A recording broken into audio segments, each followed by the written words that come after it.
Hello dear first years. Until now we discussed parts of oral cavity in digestive system. So what are they? The oral cavity structures are teeth, tongue, palate, salivary glands and pharynx. Next to this pharynx, the continuous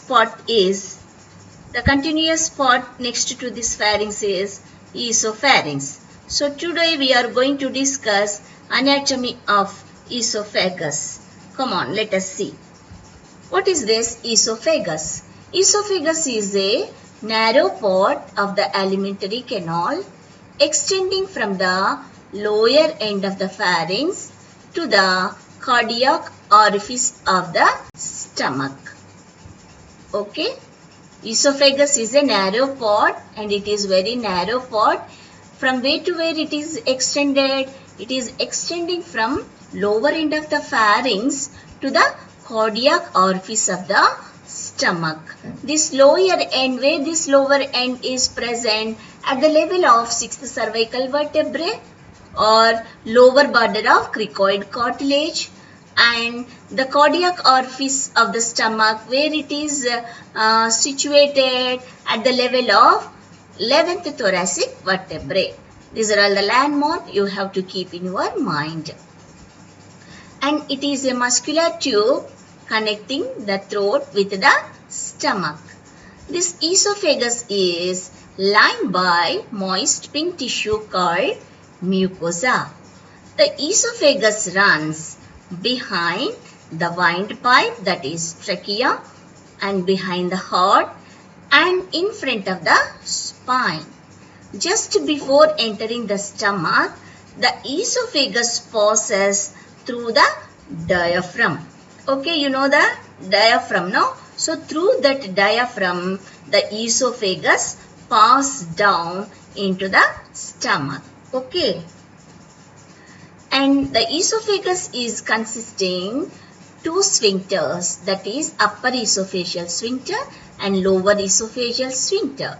This upper esophageal sphincter made up of bundle of muscles at the top of the esophagus, and these muscles are under conscious control.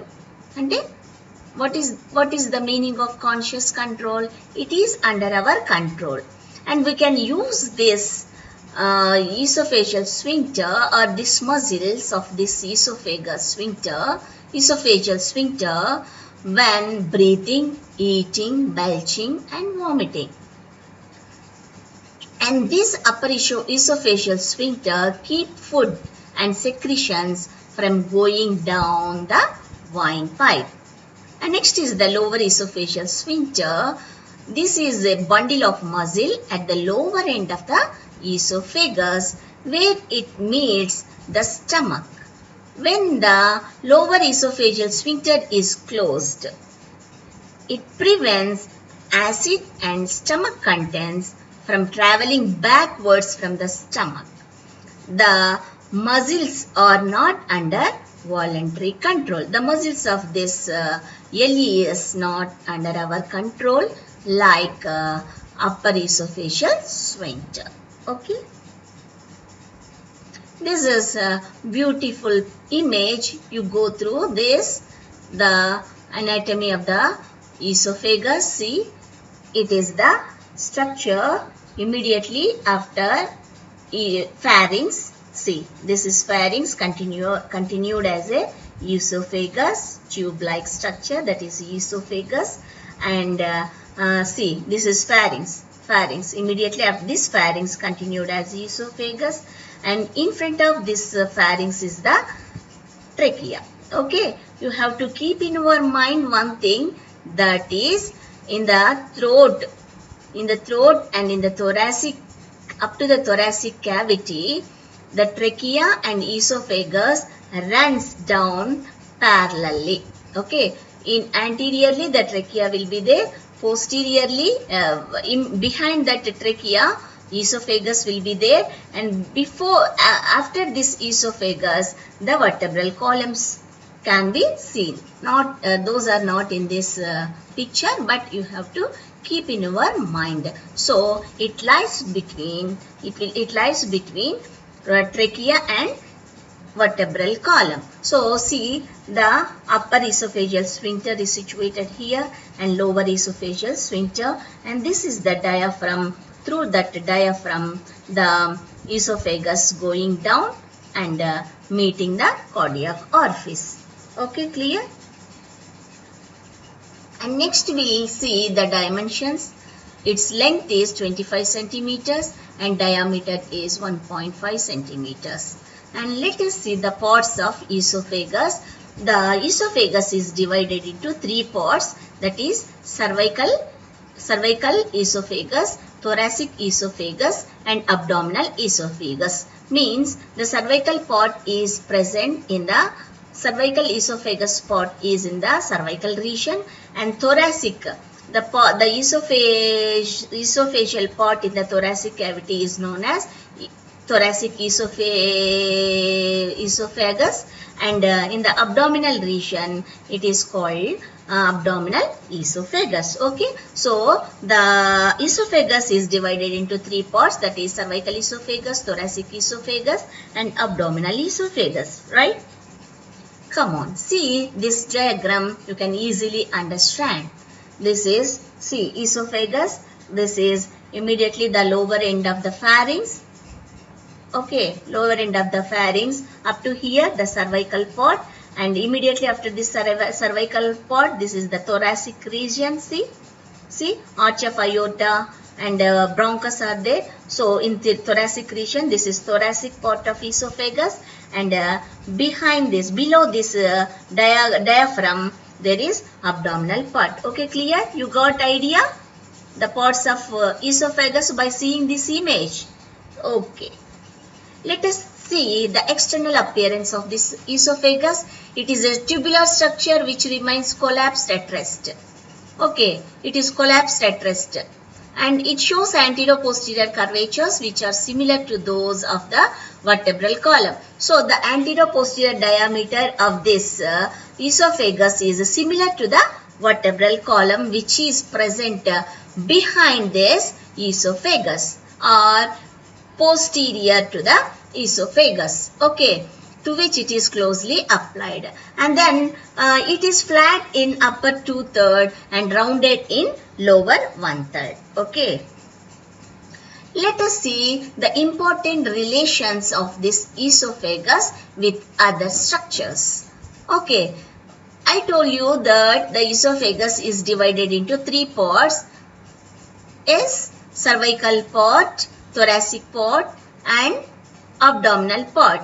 Let us see this cervical part.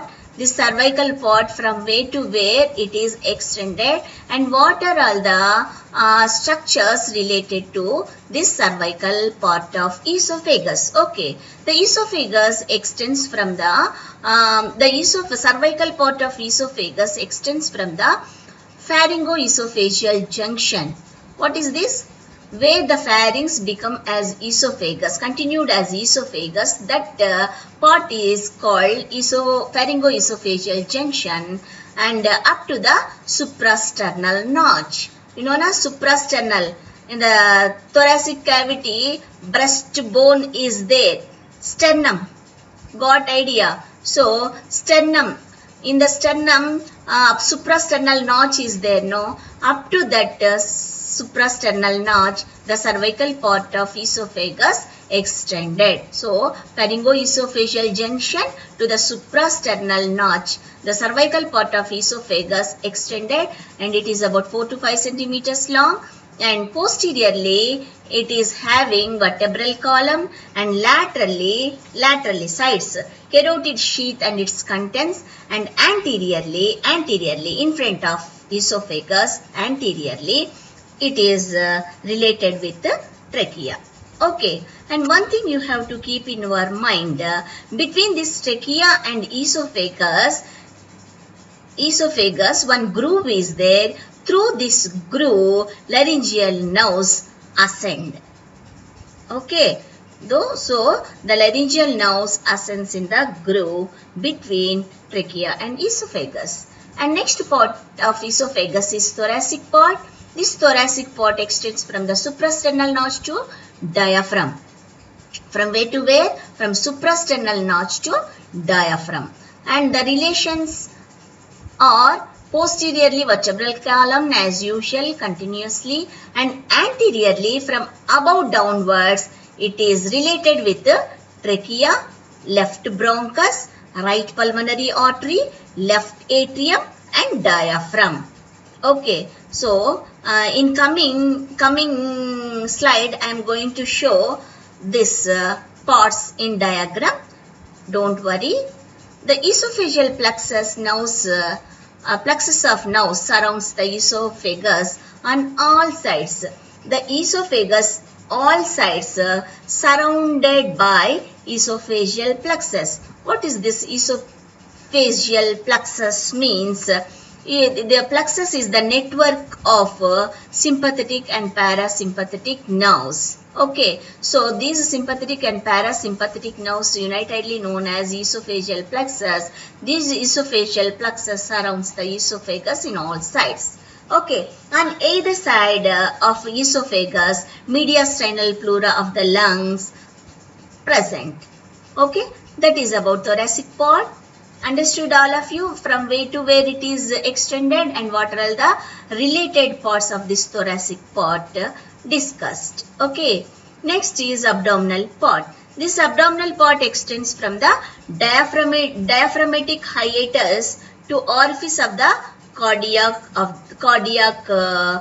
orifice of the stomach. It extends from the diaphragmatic hiatus to the orifice of the stomach. It is about 1 centimeters. Diaphragmatic hiatus means through which the opening through which the esophagus passes through the diaphragm is known as diaphragmatic hiatus. Okay, from where it is extended up to the cardiac orifice of the stomach. It is about 1 centimeters long. This short segment of esophagus lies in a groove on the posterior surface of the left lobe of the liver. Posterior, if liver is there, the posterior surface of the left lobe of the liver, one groove is there. In that groove, the short segment of the esophagus lies. So see, this is the beautiful picture. See, showing that from where to where these esophageal parts are present. Okay, see, length in centimeters.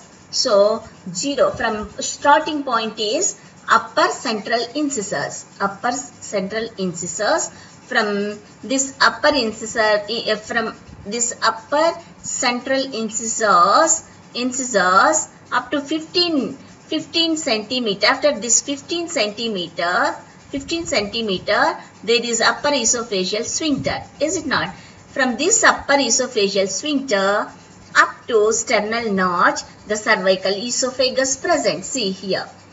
And then immediately after that, below that cervical esophagus, it is continued as thoracic esophagus. Again, this is thoracic esophagus is 3 portions, that is upper thoracic esophagus, middle thoracic esophagus and lower thoracic esophagus. Okay, see, between 20 to 25 centimeters upper thoracic esophagus and 25 to 30 centimeters middle thoracic esophagus, and between 30 to 40 centimeters the lower thoracic esophagus is present, and below that abdominal esophagus. So like this the parts of esophagus divided into. Okay, clear? Let us see the constrictions of esophagus. Okay, constrictions of this esophagus. What are these? What is meaning of constriction? So, constriction is a place where esophagus has become esophagus has become tighter or narrower or obstructed. Okay. So constrictions of esophagus are the places where the esophagus is becoming narrowed or obstructed or tighter. Okay. So that you have to keep in your mind. There are 4 places which make the esophagus constricted. What all they means? Let us see. First one, at the pharyngoesophageal junction, it is become constricted. That is 15 centimeters away from the lower incisor.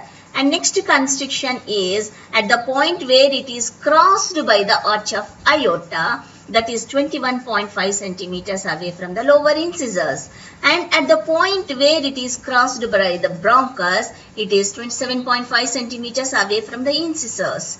At the point where it passes through the diaphragm, 40 centimeters away from the incisors. These are all the constrictions of esophagus. It is shown in the figure detailedly. See, this is the image of constrictions of esophagus. See, this is pharyngoesophageal constriction. See, where the pharynx is becoming as a narrow tube of esophagus, there one constriction is there. And in thoracic region where the trachea, see, trachea and where there is arch of aorta, okay, where the trachea is bifurcated and arch of aorta, there, that is also known as thoracic aortobronchial constriction. It is also called. Okay. And next one is where the diaphragm, where the esophagus passes through diaphragm. That is known as diaphragmatic constriction or inferior esophageal sphincter. Okay. Okay, clear?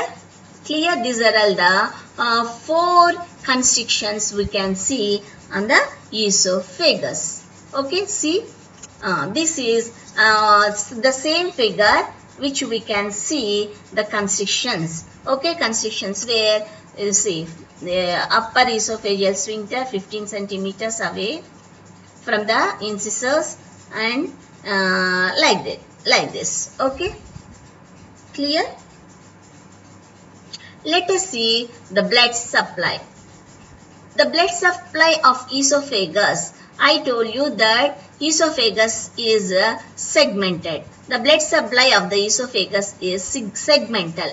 That means it is divided into parts, no, cervical, esophagus, thoracic and abdominal. So likewise, the cervical esophagus is supplied with different arteries, and thoracic esophagus and abdominal esophagus.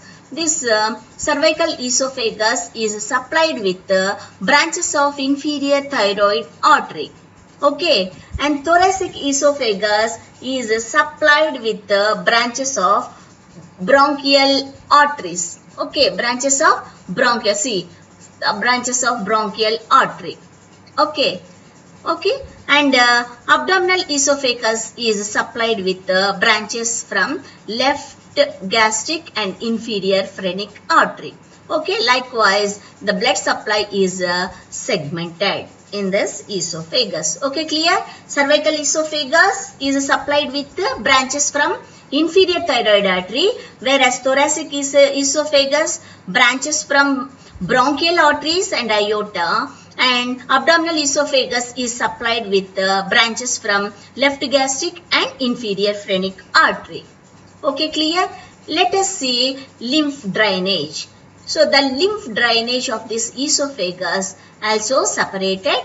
The upper third of the esophagus is drained in the deep cervical nodes present here, and the middle third is drained into the superior and inferior mediastinal nodes, and the lower thyroid is drained in the celiac lymph nodes. So see, these are the deep cervical lymph nodes. These are all the superior and inferior mediastinal,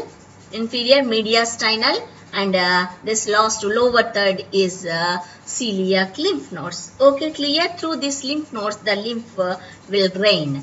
Let us see the nerve supply.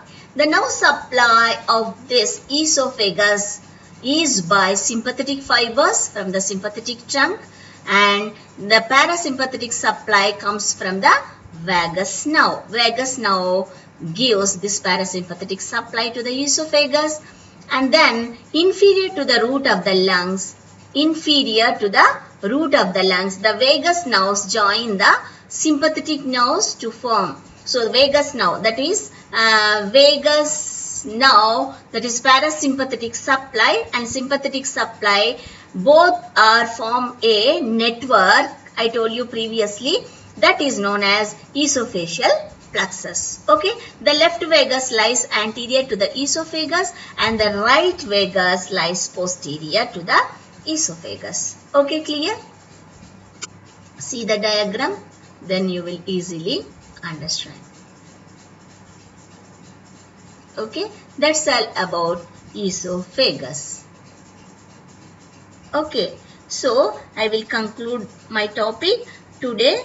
Our topic is esophagus. In esophagus, from where to where the esophagus extended, we came to know, that is from lower end of the pharynx to the cardiac orifice of the stomach. No, it is a muscular tube. Okay, it present in between. It is present in between larynx and vertebral column. Anterior to the esophagus is windpipe, and posterior to the esophagus is the what is that? Vertebral column. Okay, and depending upon the part where the esophagus is present, divided into three parts, that is cervical part of the esophagus and thoracic esophagus, and then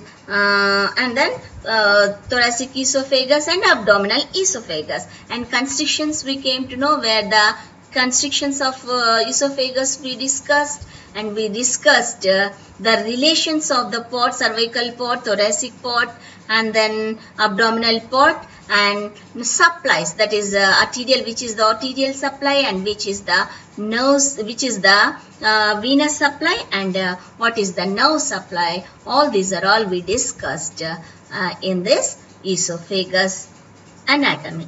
Okay, understood clearly? Very easy to understand, and very short topic. Okay. Thank you.